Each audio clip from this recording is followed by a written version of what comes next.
नसरापूर इथे एका लहान मुलीवर अत्याचार करून तिची हत्या करणाऱ्या भीमराव कांबळेला पुणे सत्र न्यायालयाने दोषी ठरवले। वैद्यकीय तपासणीत या निष्पाप बालिकेच्या अंगावर तब्बल 18 जखमा झाल्याचं सिद्ध झालंय। त्यामुळे सरकारी वकील ॲडव्होकेट मेसर यांनी आरोपी भीमराव कांबळेला तात्काळ मृत्यूदंड देण्याची मागणी केली आहे। त्याच वेळी त्यांनी सुप्रीम कोर्टाच्या काही महत्त्वपूर्ण न्यायनिर्णयांचा संदर्भही दिलाय। हे खटले नेमके कोणते आहेत पाहूयात। पहिला आहे बच्चन सिंग विरुद्ध पंजाब राज्य। 1980 ची केस आहे। बच्चन सिंगला त्याच्या पत्नी आणि मुलांच्या हत्येसाठी 14 वर्षांच्या तुरुंगवासाची शिक्षा सुनावण्यात आली होती। तेव्हा जेव्हा 14 वर्षांची शिक्षा संपवून तो बाहेर आला तेव्हा तो त्याच्या भावाच्या घरी राहायला आला। पण त्याच्या भावाची बायको आणि त्याच्या मुलांना बच्चनचं तिथे राहणं आवडलं नाही। त्यांनी याचा विरोध केला। बच्चनला हे आवडलं नाही आणि मग एके दिवशी बच्चनचा भाऊ आणि त्याची बायको बाहेर गेले असताना बच्चनने त्याच्या भावाच्या 4 पैकी 3 मुलांची हत्या केली। पण तो हे करून पळाला नाही, तो पोलिसांना शरण गेला। सेशन कोर्टानं त्याला फाशीची शिक्षा सुनावली। हायकोर्टानेही ती कायम ठेवली। त्यानंतर बच्चन सिंगच्या वकिलांनी सुप्रीम कोर्टात धाव घेतली आणि इथे मात्र सुप्रीम कोर्टाने फाशीची शिक्षा देणं कितपत योग्य आहे असा प्रश्न विचारला। सुप्रीम कोर्टानं यावर विचार केला आणि मग सांगितलं की प्लॅन करून केलेला गुन्हा आणि एकदम एका विशिष्ट वेळी काहीतरी वाटल्याने केलेला गुन्हा या दोन्हींमध्ये फरक आहे।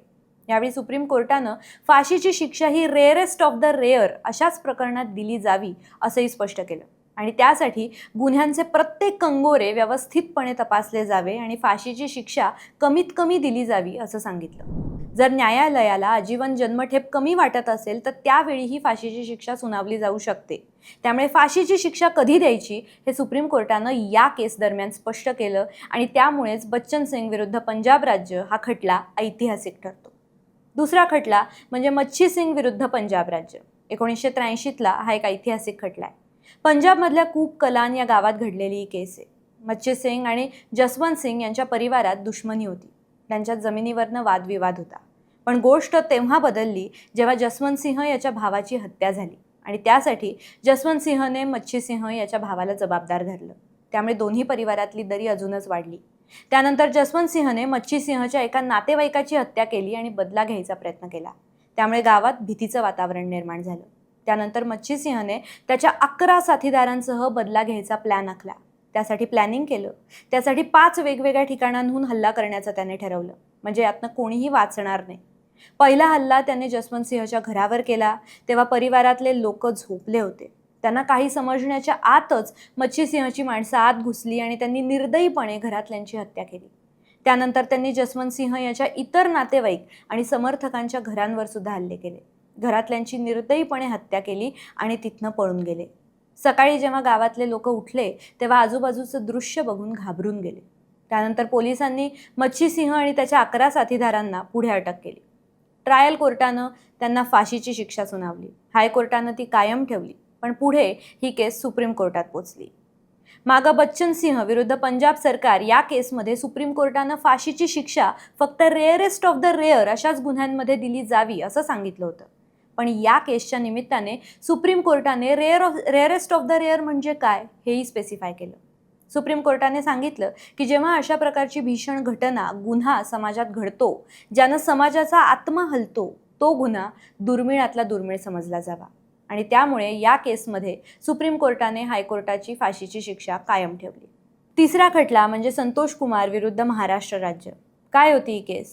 तर संतोष कुमार सतीश भूषण बरियार, संजीव कुमार महेंद्र प्रसाद रॉय आणि संतोष कुमार श्री जयलाल रॉय या आरोपींवर कार्तिक राज यांचं अपहरण करून त्यांच्या कुटुंबाकडनं 10 लाख रुपयांची खंडणी उकळण्याचा कट रचल्याचा आरोप होता। कार्तिक राज पुण्यामध्ये मध्य रेल्वेत कनिष्ठ लिपिक म्हणून कार्यरत होते। त्यांचे वडील रामराज हे त्या काळात हैदराबाद इथे नाबार्डमध्ये व्यवस्थापक होते। कार्तिक राजचा धाकटा भाऊ संतोष हा वडिलांबरोबर राहत होता। 8 ऑगस्ट 2001 रोजी संतोषला फोन आला। फोन करणाऱ्यानं कार्तिक राज याच्या ताब्यात आहे आमच्या आणि तुम्हाला कार्तिक राज हवा असेल तर 10 लाख रुपयांची खंडणी आम्हाला द्या असं सांगितलं आणि 24 तासात पैसे न दिल्यास कार्तिक राजला ठार मारण्याची धमकी सुद्धा दिली। त्यानंतर कुटुंबाला अनेक धमकीचे फोन आले। कार्तिक राजचे वडील रामराज यांनी फोन करणाऱ्यांशी बोलून पैसे जमवण्यासाठी सकाळपर्यंतचा वेळ मागितला। त्यानंतर त्यांनी पुण्यात नाबार्डमध्ये व्यवस्थापक असलेले त्यांचे मित्र दत्तात्रय भांडागे यांच्याशी संपर्क साधला। भांडागे यांनी कार्तिक राजचा शोध घेण्याचा खूप प्रयत्न केला पण त्यात त्यांना यश आलं नाही। मग रामराज यांनी तयार केलेल्या फिर्यादीचा मसुदा म्हणजे FIR फॅक्सद्वारे पुण्यामध्ये पाठवला. त्याबरोबर कार्तिक राजचा एक फोटोही जोडण्यात आला. त्यानुसार भारतीय दंड संहितेच्या कलम 363 जो अपहरणाचा गुन्हा आहे आणि 387 म्हणजे खंडणीसाठी धमकी देणं या अंतर्गत गुन्हा दाखल करण्यात आला. त्यानंतर पोलिसांनी श्याम नायडू हे नाव धारण केलं आणि आम्ही पैसे घेऊन येतो असं अपहरणकर्त्यांना सांगितलं. त्यानंतर अपहरणकर्ते API लोटलीकर यांना श्याम नायडू समजून फोन करायला लागले. या संभाषणाच्या आधारे पोलिसांनी 12 ऑगस्ट 2001 रोजी जुहू इथे सापळा रचला. या कारवाईत कुमार गौरव, संजीव कुमार रॉय, संतोष कुमार रॉय यांना अटक करण्यात आली. संतोष कुमार बरियार यांना अंधेरी रेल्वे स्थानकावर अटक करण्यात आली.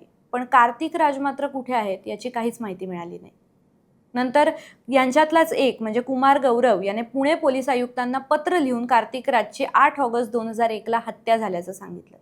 त्याने आपल्या कृत्याबद्दल पश्चाताप व्यक्त केला आणि कबुली जबाब देण्याची तयारी सुद्धा दर्शवली.